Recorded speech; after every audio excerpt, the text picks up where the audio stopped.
What's happening, guys? Welcome back. We're gonna try to get that thing working today.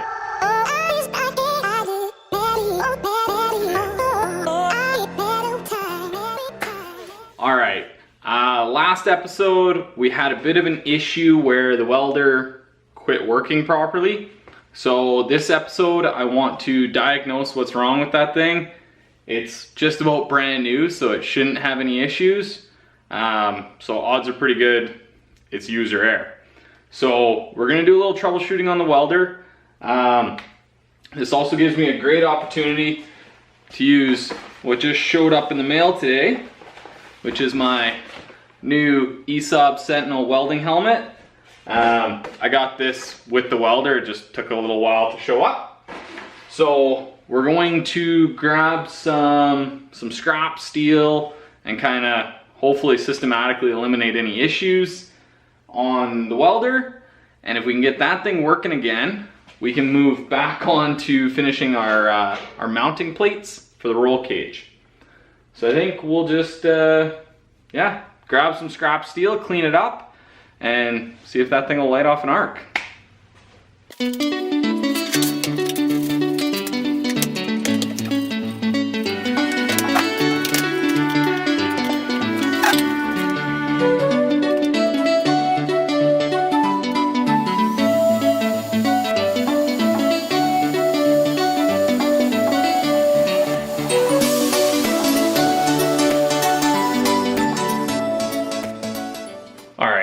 What's going on. It's welding just fine now. The one thing that I did suspect after last time was maybe my gas flow was a little high and it was actually blowing the arc out.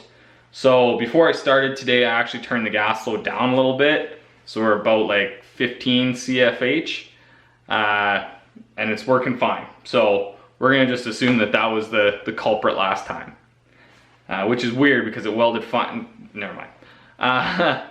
Okay, so now that we got that fixed, we're gonna move back on to the roll cage mounting plates.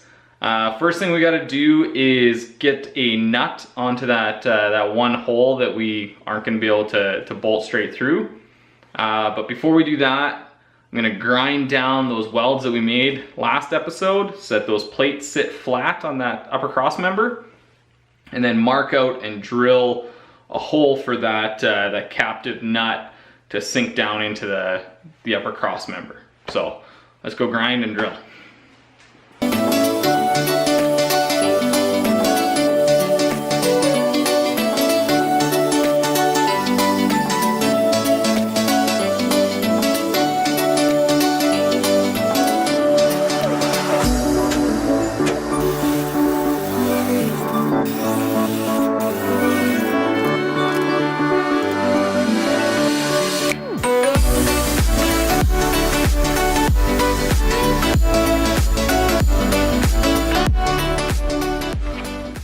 There's our captive nut welded on, so we'll just be able to bolt it on from the top. One thing to note, if you guys are doing this at home, is once we weld this plate onto the chassis, we won't be able to access that nut anymore. So if those welds were to ever break, the roll cage would be stuck on the car. So make those welds count. I welded 3 spots around it. I got good penetration into the plate and into the nut, so I shouldn't have to worry about it, but just make sure that they're good welds. So this will get welded on here. That bolt will go through there. We ground everything flat so this plate fits nice and flat, and then we can come in here and weld all along all the sides, and then that's mounted.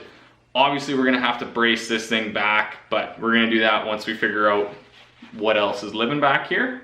So we're gonna weld this on, but we're gonna weld it on tomorrow because I ran out of time tonight. So we'll see you guys tomorrow. All right, we're back. All we gotta do today is weld those plates on. So let's clean up that top crossbar, get the welder fired up, and then we'll clamp and kind of square these things up to the chassis and weld them up.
those are all welded up. I didn't weld the back sides because I'd be welding upside down, and well, I know you can weld upside down. It's way easier if I don't do it because I'm not good enough. So we're gonna wait until we flip the chassis over for something else, and then we'll clean up those welds. But they're mounted solid. Gives us somewhere to kind of start our main hoop structure off of. I'll get welded onto there, and then away we go.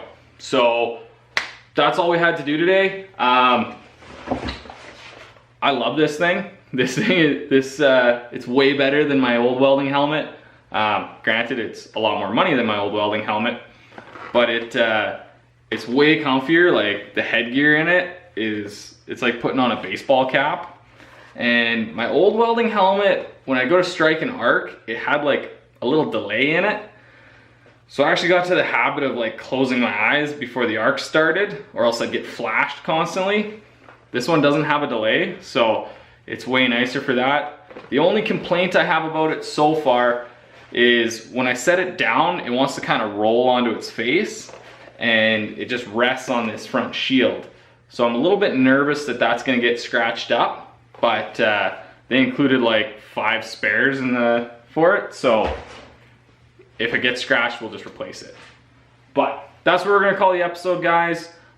Next week, hopefully we have a 5/8" drill bit and we can get going on the front suspension again, get that all mounted up. If not, we'll find some other project on the car to do. So in the meantime, thank you so much for watching. If you haven't already, hit the like and subscribe button, and we'll see you next episode. I'm out of here.